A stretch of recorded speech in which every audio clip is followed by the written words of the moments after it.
इस कोरोना संक्रमण के बीच पारिवारिक रिश्तों से बढ़कर सामाजिक रिश्ते और अपनेपन के द्वारा बनाए गए संबंध संकट काल में उभर कर सामने आ रहे हैं और एक दूसरे का मदद भी कर रहे हैं।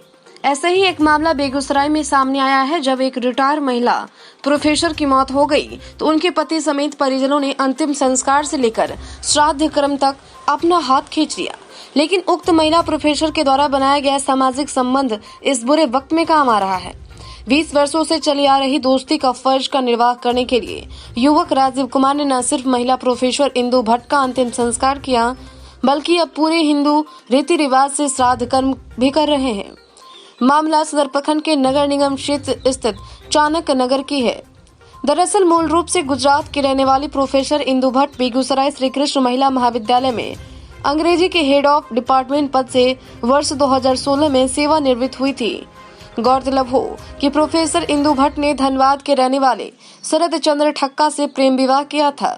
शरद चंद्र ठक्का पूर्व से भी विवाहित थे एवं उनकी पहली पत्नी से शरण चंद्र ठक्का को 3 पुत्र हैं। शरण चंद्र भी खुद व्यवसायी हैं और झारखंड के धनबाद में इनका अपना सिनेमा हॉल का व्यवसाय है।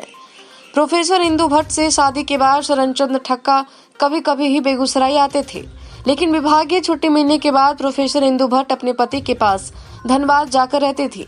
पिछले दिनों भी प्रोफेसर इंदु भट्ट अपने पति के पास गई थी, जहां उनकी तबीयत मामूली रूप से खराब हो चुकी थी।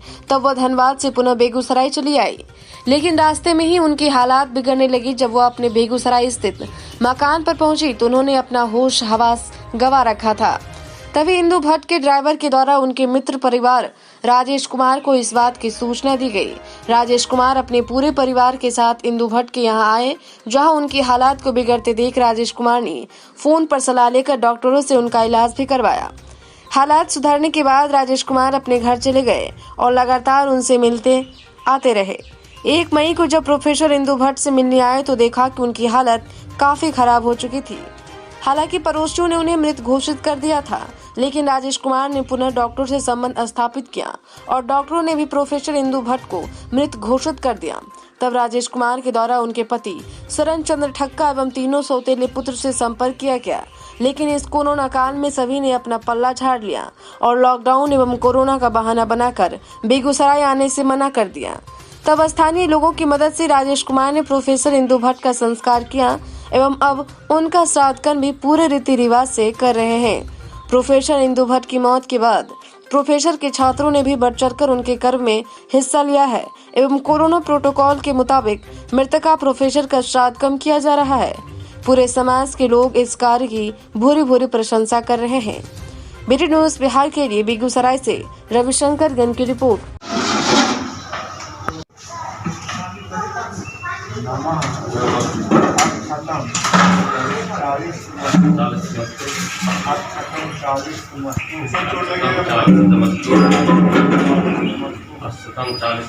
एक्चुअली हम कभी कभी अपने चाचा के साथ यहाँ पे आते थे, तो ये इंग्लिश की प्रोफेसर है, तो हम लोग इंग्लिश मीडियम स्कूल में पढ़ते हैं, तो कभी कभी आते थे तो ये मेरा क्लास ले लेती थी, कुछ बता देती थी, या हम कुछ अगर गलती मतलब बोलने में कुछ मिस्टेक कर रहे हैं तो ये मतलब उसको करेक्ट कर देती थी। और फिर बहुत मतलब स्वभाव से बहुत ही ज़्यादा अच्छी थी, सबके प्रति अपना प्यार दिखाती थी। ऐसा भी नहीं कि कोई अगर ये दूसरी लड़की है ये कुछ भी बोले तो क्या मतलब है, लेकिन कुछ भी गलत बोलते थे तो करेक्ट करती थी, क्लास भी लेती थी, जो हमको नहीं आता था वो बताती भी थी। इवन 1-2 बार तो हमको बुलाई भी स्पेशली पढ़ने के लिए कि आओ तुम, जो चीज़ में तुमको डाउट होगा वो हम तुम्हारा क्लियर कर देंगे।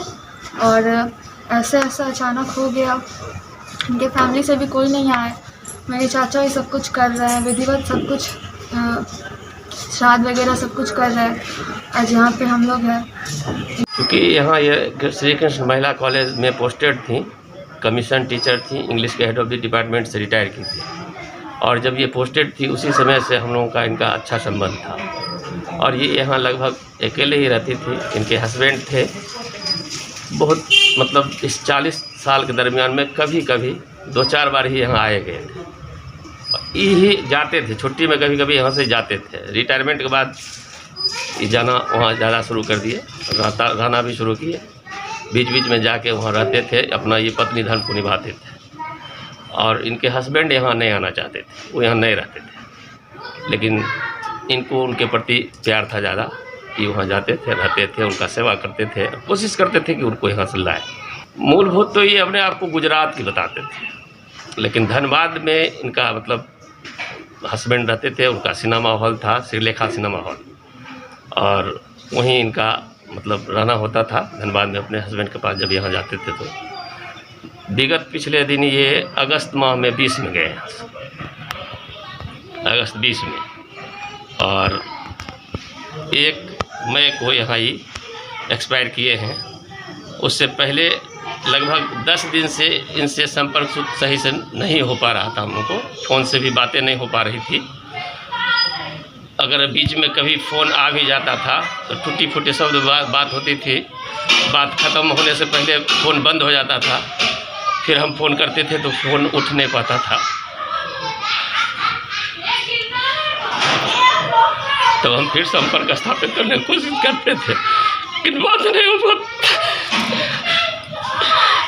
ये हमको बहुत मानते थे, कहते थे हमको कुछ हो जाएगा तो तुम्ही को देखना। उस हालत में भी अकेले ड्राइवर के साथ लगभग कौन तारीख था, शुक्रवार को ये आए थे। 1 मई से पहले जो शुक्रवार था, शाम में सुध बुध खो दिए थे। इनका गाड़ी रजौरा की तरफ जा रहा था, ड्राइवर फ़ोन किया तो वहाँ से रिसीव करके हम इनको लाए यहाँ। घर आने के बाद भी उनको ये पता नहीं चल रहा था कि हम घर आ गए। तो ये हमको अपना गाड़ी से ही चेक पैड हाथ में ऐसे दे रहे थे कि लो बोले इसका क्या ज़रूरत है। तो फिर समझ में नहीं आया, तो फिर एक मेडिसिन लाने के लिए बोले जो ये खाते थे, और वो लाए। फिर हम लोग सब मिल के और लोग थे, उतार के इनको बेड पर ले गए। तो लगा कि 350 किलोमीटर का यात्रा तय करके आए हैं। थोड़ा सा ये परेशान लग रहे थे, हरारत लग रहा था इनके शरीर में। हम लोग इनको अपने गेस्ट रूम में बैठाए, लेटाए, चाय पानी दिए। उसके बाद थोड़ा सा ये रिलैक्स फील किए। फिर इनका जो अपना मेडिसिन था खाए, और उसके बाद देर रात तक हम लोग यहाँ रहे। फिर बोले कि ठीक है अब तुम लोग जाओ। फिर हम चले गए। फिर नेक्स्ट डे आए, हमें चूँकि हम चले जाते थे घर लुधियाने का। नेक्स्ट डे आए तो ही रहे, नेक्स्ट डे ठीक ठाक रहे। थोड़ा सा किसी तरह बोल पाते थे। इनको बोले कि चलिए अब दिखाते हैं डॉक्टर को, तो इशारा किए कि चलेंगे चलेंगे।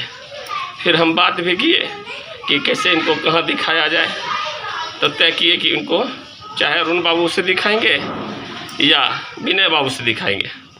सब बातचीत करके गए, और उसके बाद नेक्स्ट डे आए, ये लोग खबर करने गए कि दीदी अब नहीं उठ रही हैं। तो सब बात किया हुआ ही रह गया। फिर धीरे धीरे देखे बॉडी वगैरह करा होने लगा।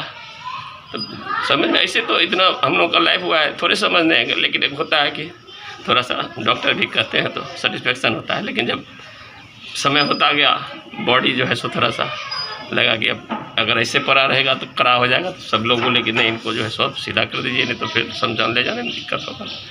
तो फिर हम लोग फ्लैट के आदमी के सहयोग से उनको शमशान ले गए और दाह संस्कार करके लाए।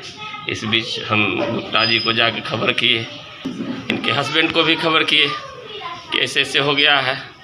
तो बोले हम नहीं आ सकते हैं, बहुत यहाँ कोरोना है, धनबाद में लॉकडाउन है, हम अस्वस्थ हैं, तुम ही लोग दाह संस्कार कर दो, तुम ही लोग से मुक्ति मिलेगा। बेगूसराय ही जाना चाह रही थी, लेकिन वो किसी को इस हालत में साथ करके नहीं भेजे। अभी तक कहे आएंगे आएंगे आएंगे, अभी तक तो नहीं आए। कहे खाली तुम श्राद्ध कर दो। हाँ क्या बीमार है, नहीं आएंगे, आएंगे बाद में। कभी कहते हैं स्वस्थ हो जाते हैं, कभी कुछ। इनका 2 लड़का उस घर से है, ये अपने हस्बैंड की सेकेंड वाइफ है। कहे उन लड़का को भी खबर किए कि नहीं किए। बोले हाँ खबर कर दिए, वो सब कुछ नहीं बोला, नहीं जाएगा। ऐसे भी ये जब से यहाँ सर्विस किए हैं 40 साल के दरमियान लड़का एक बार भी यहाँ नहीं आया। ये बहुत चिंतित रहते थे कि हमारा क्या होगा राजीव, तुम हमारा साथ नहीं छोड़ना, 7 जन्म साथ नहीं छोड़ना। तुम्हें पर एक हमको भरोसा है, नहीं तो हमको अपने हस्बैंड पर भी भरोसा नहीं।